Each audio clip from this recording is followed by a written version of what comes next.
So I'm trying something a little different with this video. First, I'm talking in front of a microphone, which may be my biggest mistake ever, but we'll see how it goes. And second, I'm actually looking at a map that I didn't make.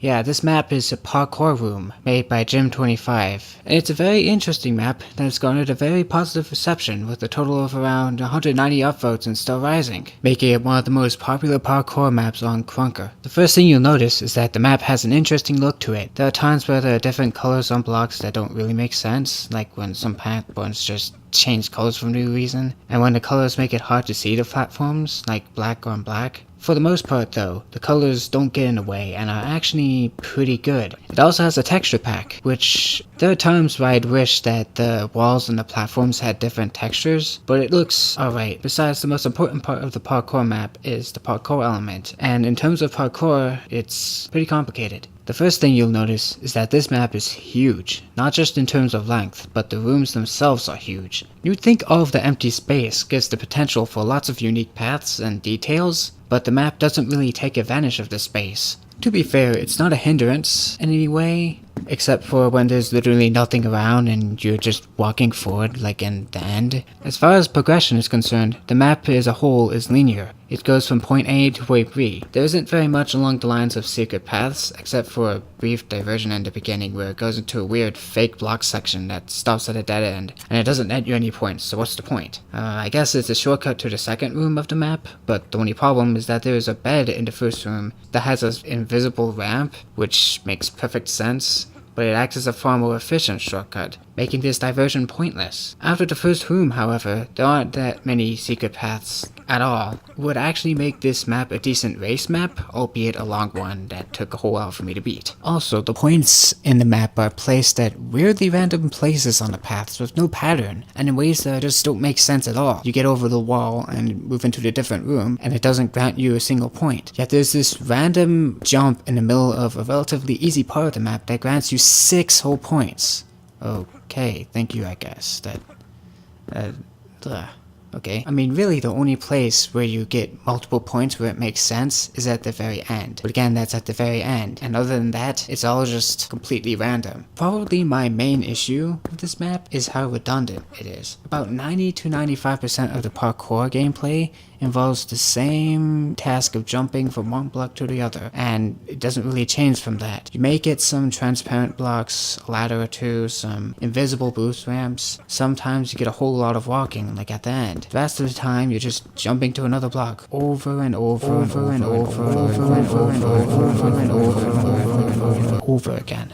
Yeah, you can skip blocks if you want to, but if you want to get all of the points, you're gonna have to jump on every single platform, because the points, again, are placed at complete random, and unless you memorize beforehand where every single point is located, which there are 176 of them, you're gonna have troubles trying to memorize all of them. You have no choice but to painstakingly leave no stones turned and jump on everything, and it's annoying. The difficulty is also weird. It starts off at what I'd consider a medium difficulty, with some 1x1s and otherwise very thin pieces and some invisible invisible boost ramps. Then by the fourth room, it gets really hard, with a lot of 1x1 pieces and transparent blocks, all sorts of stuff, and it goes on forever too. No joke, I had to do this part no less than 30 times, which meant going through the same first few jumps over and over. Yeah, you get the idea. I suck at parkour, which is pathetic, because I'm a parkour map maker. At least there isn't any fake blocks that I'm aware of, where you have to shoot at the blocks to see if you can land them. Oh wait, yes, they are.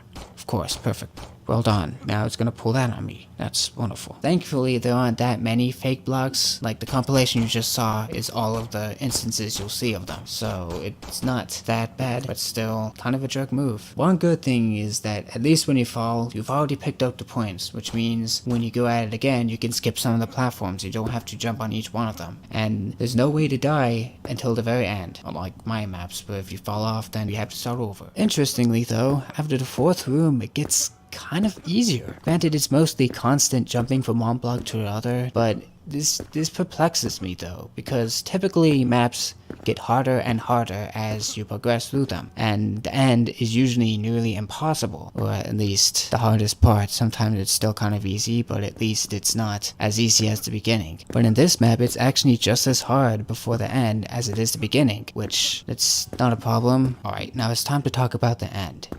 And this is the part that I've been hinting at the whole video, and it's interesting, especially interesting compared to the rest of the map. After the last room of parkour, you jump down onto this last textured bit, and then you reach it, the end. And guess what you do? You just walk forward.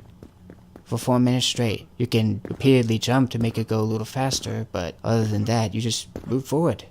There's nothing else. If you fall off the bridges into the water, you have to die and you have to start the whole thing over again. Of course, they're gonna do that at the very end, but yeah, this is all it is. Kind of anticlimactic, isn't it? And at first I thought, well, okay, this is underwhelming. This map, which is basically an endurance run, comes down to this in the end, this brightly colored ground against the black sky, where I just walk and don't fall way off. What kind of ending is this? And then I mulled over the recording. I tried to find a message in it, like a meaning to all this. Maybe it's a statement of some sort. Maybe it's Jim's interpretation of life. Maybe it's a protest of the popular, straightforward life often portrayed by modern pulp culture that promises a brilliant future with the sun overhead representing the dreams and hopes of the individual, the bright, eye-catching colors of the ground enticing you to go forward. The brightened horizon lulls you in to what seems to be a good future, giving just enough points with each bridge, or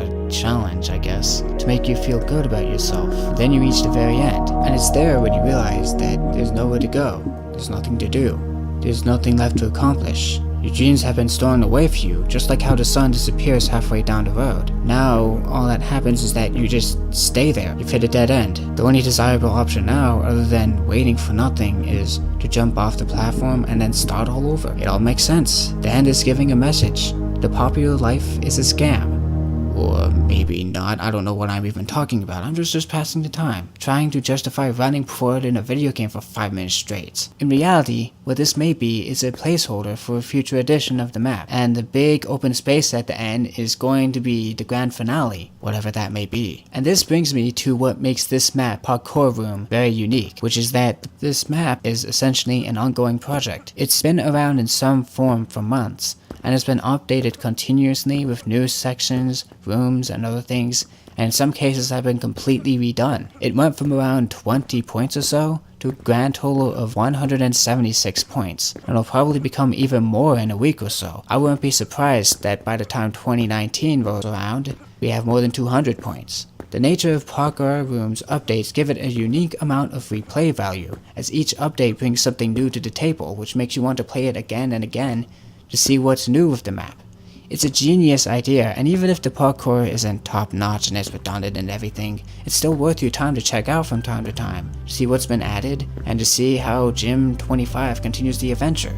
And for this reason, I strongly recommend that everybody should play this map at least once, and then maybe again whenever it's updated. Minor flaws aside, it's all worth it.